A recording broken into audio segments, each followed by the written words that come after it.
The Toronto real estate market has caught fire over the last week, and multiple offers are back in a big way. I even saw a property get over 80 offers last week. So in this video, I'm going to dive into what's going on out there, why it's happening, and what could happen moving forward.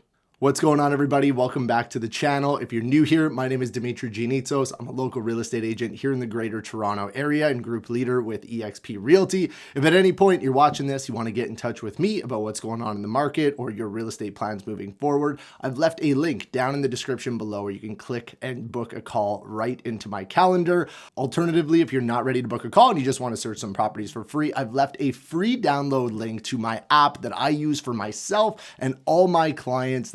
All the active properties on the MLS are on there. You can set up your own custom searches, and it's got this really cool feature where you can swipe right or swipe left and like the property or dislike it, and the algorithm will actually pick up what you're liking, kind of like your Instagram feed, and start feeding you properties that you may be interested in. So a really cool app. Go check it out. Download it down below. And finally, if you're getting any value from these videos, make sure you subscribe to the channel. I got a goal of getting this channel to 10,000 subscribers by the end of the year. So make sure you like and subscribe. And let's get into it. So as I mentioned, the Toronto real estate market has heated up in a big way over the last week. And, Toronto is an interesting market. I've sold in Edmonton and secondary markets before, and the market trends there, they move much slower. Any sort of changes in the market you kind of see coming in a little ways ahead, and it just doesn't change that much week to week. But Toronto changes every single week, it feels like, and it's a challenge for buyers and sellers out there to stay on top of what's going on, as well as realtors, because our Toronto Real Estate Board statistics only come out once a month. So it really comes down to what is the actual feeling of the market right now, and you got to have a really good sense of what's going on. And one way that realtors can actually keep pulses on what's going on out there is every time we show a property. If the property gets a registered offer, we get an email sent to us saying, hey, there's an offer on this property.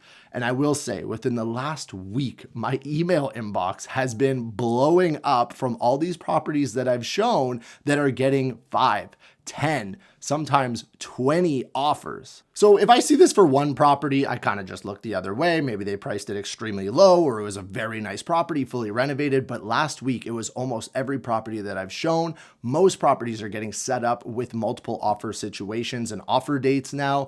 And for those of you who are maybe new to buying and selling, there's traditionally two pricing strategies when it comes to pricing your home in Toronto. There's the traditional way, which would be if your home is, say, worth $1.2 million, you would list the home at $1.2 million or maybe $1.25 million, and you'd leave a little bit of room to negotiate, and it would just be a traditional negotiation. The other strategy is what we call holding back offers. And this is where, let's say your property again is worth 1.2 million, but instead of listing it at what you would actually expect, you would list it at, say, $999,000. And you would say, in the next week on Tuesday, on this certain day at 6 p.m., we are going to review all offers to purchase the property. So if you're interested, bring your offer then, and you can compete against other potential offers, and we'll take the best one. Now, most people say that they do this in order to get a bidding war, so to speak, and that I think is more of a result of what happens when you do this. But the real strategy here is that it does not put a ceiling on the price, okay? This is basically the seller saying, you know what, you tell me what my property is worth, rather than me setting the expectation that I want 1.2 and then you try to negotiate down. That being said, it only works in low inventory situations where we have less than 2 months of inventory. And over the last 6 months in the greater Toronto area, this strategy has just not worked. There's too many properties on the market. There's not enough buyer demand, and sellers were forced to sell their home the traditional way. But things have changed. Here we are mid-January, and things have started to heat up in a big way, and multiple offers and holding back offers are back, and they're back for a couple of reasons. In late November and through December, a lot of listings came off the market. This was the overflow from the fall market that maybe didn't sell, that were sitting on the market for an extended period of time, and people just decided to take their properties off the market because they knew, late December is not the best time to sell your house. It's Christmas, people have other priorities, so they simply took their properties off the market. Now, simultaneously, at the start of January, a bunch of big articles came out from major institutions talking about positive outlooks on the market for 2024 and 2025, even talking about potential rates being decreased by the Bank of Canada, which instilled a lot more consumer demand for the buyers and gave them confidence to go back out in the market. So in a matter of a month, we saw inventory go down because people are bringing their properties off the market, and we saw buyer demand go up because a lot of these positive articles from major institutions. This has really worked its way into almost a perfect storm where now you have properties that would have typically been sitting in December that are now getting 10 plus offers in mid-late January. And of course, it does matter where the property is, what type of property it is. Most of the homes that I'm seeing that are going in with the holding back offers strategy are listed under $1.5 million.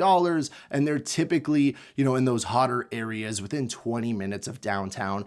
And it's important to note that these are freehold homes. These are your attached townhouses. These are your semi-detached or your detached properties. Condos we'll get into a little bit later in the video. Like I said, things change week by week. And I've noticed that even in the past, you get these like super hot weeks followed by a little, cooled off period, followed by another hot week. And I really think that this week got pretty crazy. I saw a property in Mississauga that got over 84 offers in total. I know that I looked at a property with a client of mine that in December, this property would have been lucky to sell for $1,050,000. And yesterday it got 22 offers and they haven't posted the sale price yet, but I can almost guarantee it's 1.3 million. So, I think that this is going to do one of two things. A lot of listings are going to start to come to the market because people are going to be like, whoa, look around, see what's going on. I was planning on listing in the spring, but you know what? Now's the time. Let's get my property on the market, which will potentially add to inventory, which would be great. And then simultaneously, I know that there will be some buyers out there who got caught up in these multiple offer situations and saying like, holy crap, there's over 20 offers or there's 15 offers. And they are simply going to just be discouraged, either stop their search altogether or they're going to pivot their search potentially to the condo market.